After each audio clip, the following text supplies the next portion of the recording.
Imagine your own brother standing in front of a packed room, laughing at you, tearing you apart with jokes that cut deeper than any knife. Now imagine instead of shrinking in shame, you bide your time. And when the moment's right?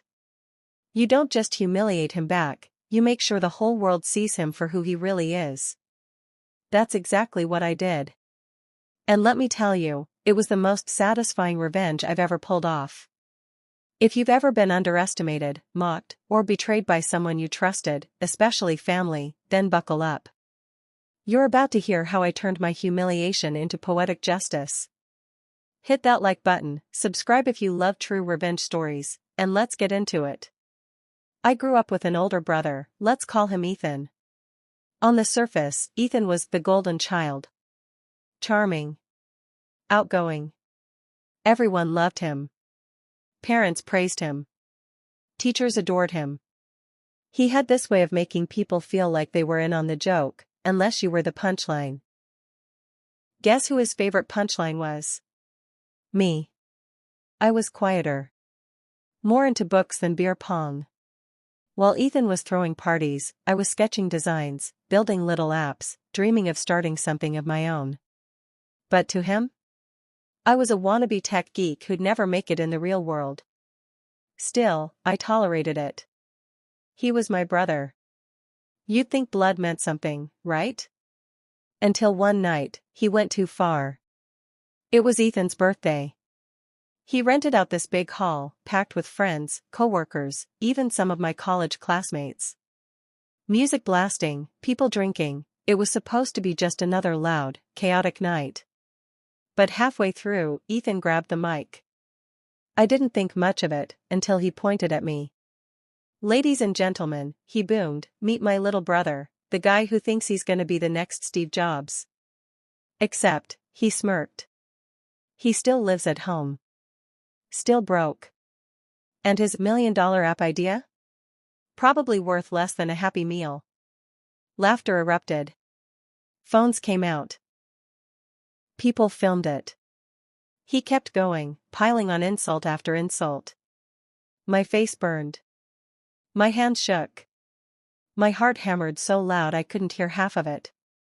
And when he ended with, "Don't worry, bro. Maybe one day you'll design something useful, like an app that finds you a girlfriend." The room exploded. I wanted to disappear. Crawl into the floor. But instead, something inside me snapped. On the outside, I forced a weak smile. But inside? Rage was boiling. I replayed every smirk, every insult, every time he made me feel small.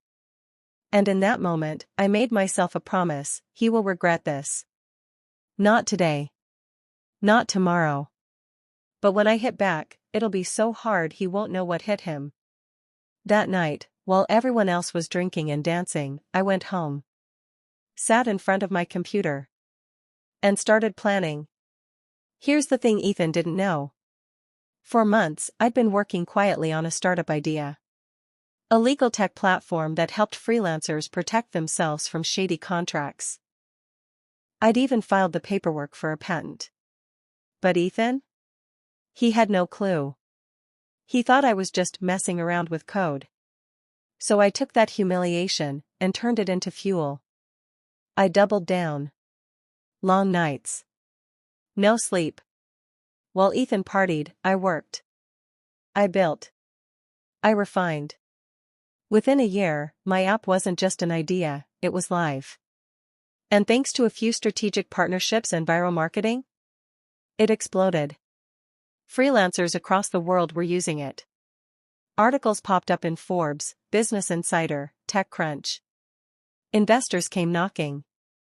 Suddenly, the loser little brother was running a company valued in the millions. But that wasn't the revenge. That was just the setup. Remember how Ethan humiliated me publicly? I wanted the same for him. So when Forbes invited me to do a feature story on the app's success, I made a very specific request. I'd like my brother to be there for the interview. After all, he inspired me. They agreed. On interview day, cameras rolled. Lights. Reporters. Ethan sitting smugly in the corner, probably thinking I'd praise him for support. And I did praise him, just not how he expected. I told the story. How my brother mocked me in front of 100 people. How he said my ideas were worthless. How his humiliation lit the fire that built a multi-million-dollar company. The room went dead silent. Reporters scribbled furiously.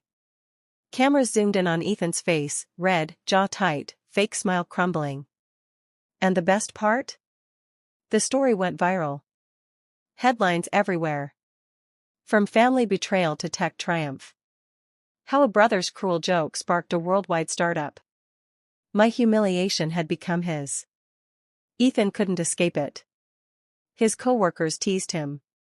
His friends shared the article. Even our parents sat him down and said, "How could you treat your brother like that?" The golden boy image? Shattered. My reputation? Skyrocketed. The same people who laughed at me in that hall were now begging for advice, partnerships, jobs. And Ethan? Every time he saw my face on a magazine cover, every time someone said, "Hey, aren't you the brother who ruined his own sibling at a party?" He had to live with it. That was my revenge. Not just beating him, but making sure the whole world knew exactly who he was. Looking back, I realized something. Sometimes the best revenge isn't just success, it's making sure the world sees the truth. Ethan wanted to humiliate me. Instead, he handed me the motivation to build everything I dreamed of. And in the end, karma did the rest. If this story gave you chills, smash that like button and subscribe for more satisfying revenge stories. And tell me in the comments, if you had the chance to humiliate someone who once mocked you, how would you do it? Because sometimes, the sweetest justice is served cold.